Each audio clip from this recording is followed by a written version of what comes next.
ইরানের সাথে ইসরায়েলের যুদ্ধ মার্কিন যুক্তরাষ্ট্রকে তৃতীয় বিশ্বযুদ্ধের দিকে ঠেলে দিতে পারে, আর সেই ভয়ঙ্কর যুদ্ধের দিকে আমেরিকাকে টেনে নিয়ে যাচ্ছে ইসরায়েলের প্রধানমন্ত্রী বেনিয়ামিন নেতানিয়াহু। এ ব্যাপারে কঠোর সতর্কবার্তা দিয়েছেন পেন্টাগনের সাবেক উপদেষ্টা ও অবসরপ্রাপ্ত মার্কিন সেনাবাহিনীর কর্নেল ডগলাস ম্যাকগ্রেগর। এই সংঘাত এড়িয়ে চলার ব্যাপারে পরামর্শ দিয়েছেন তিনি। ইরান ইসরায়েল সংঘাতের শুরু থেকেই তেল আবিবকে মদদ দিয়ে আসছে যুক্তরাষ্ট্র। অস্ত্র থেকে শুরু করে যুদ্ধ বা হামলা হলে সব ধরনের সহযোগিতা পেয়ে থাকে ইসরায়েল। কিন্তু এবারের সংঘাত আরও বেশি জটিল। টানা 4 দিন ধরে চলছে পাল্টাপাল্টি হামলা। তুমুল ক্ষয়ক্ষতিতে ব্যতিব্যস্ত ইসরায়েল। প্রতিশোধের নেশায় যে কোনো পথেই ইরানকে শিক্ষা দিতে চাইছে ইসরায়েল। এতে যুক্তরাষ্ট্রকে সরাসরি জড়িয়ে ফেলতে চাইছে বেনিয়ামিন নেতানিয়াহু। অন্যদিকে তেহরানও দৃঢ় প্রতিজ্ঞ। আনুষ্ঠানিকভাবে মার্কিন যুক্তরাষ্ট্র, ফ্রান্স আর যুক্তরাজ্যকে তারা জানিয়ে দিয়েছে চলমান আগ্রাসন অব্যাহত থাকলে ইসরায়েল অধিকৃত ভূখণ্ডের ভেতরে আরও ব্যাপক হামলা চালাবেন আয়াতুল্লাহ আলী খামেনি। ইসরায়েলি হামলার তীব্র নিন্দা জানিয়েছে রাশিয়া এবং চীন।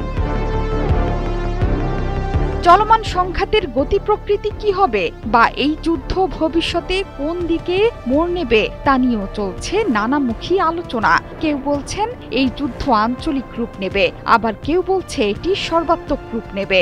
এরই মধ্যে পশ্চিমা গণমাধ্যম এক্সিওস বলছে ইরানের বিরুদ্ধে নতুন শুরু হওয়া সামরিক সংঘাতে যুক্তরাষ্ট্রকে অংশ নেয়ার আহ্বান জানিয়েছে ইসরায়েল। যুক্তরাষ্ট্র ও ইসরায়েলি সূত্রের বরাতে তাদের প্রতিবেদনে বলা হয়েছে ইসরায়েল ইরানের ফোর্দ ইউরেনিয়াম সমৃদ্ধকরণ স্থাপনাটি ধ্বংসের সক্ষমতা রাখে না, কারণ এটি পাহাড়ের গভীরে অবস্থিত। আর তাই এই স্থাপনাটিকে কার্যকরভাবে লক্ষ্যবস্তু করতে মার্কিন সহায়তা চাইছে তারা। ট্রাম্প সম্প্রতি বেনিয়ামিন নেতানিয়াহুকে টেলিফোনে জানিয়েছেন প্রয়োজন হলে ইরানের বিরুদ্ধে হামলায় অংশ নিতে পারে যুক্তরাষ্ট্র।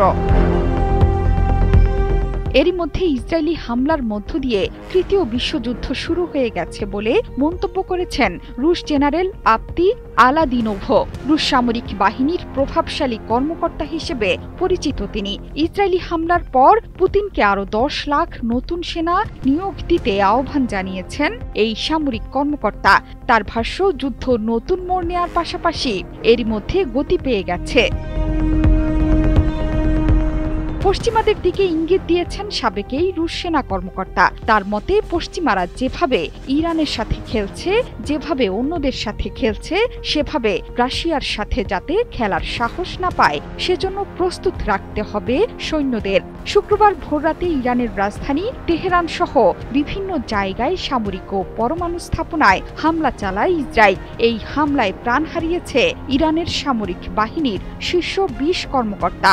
হামলায় নিহত হয়েছে 6 পরমাণু বিজ্ঞানীও। জোহরা চৌধুরী সেতু, 71।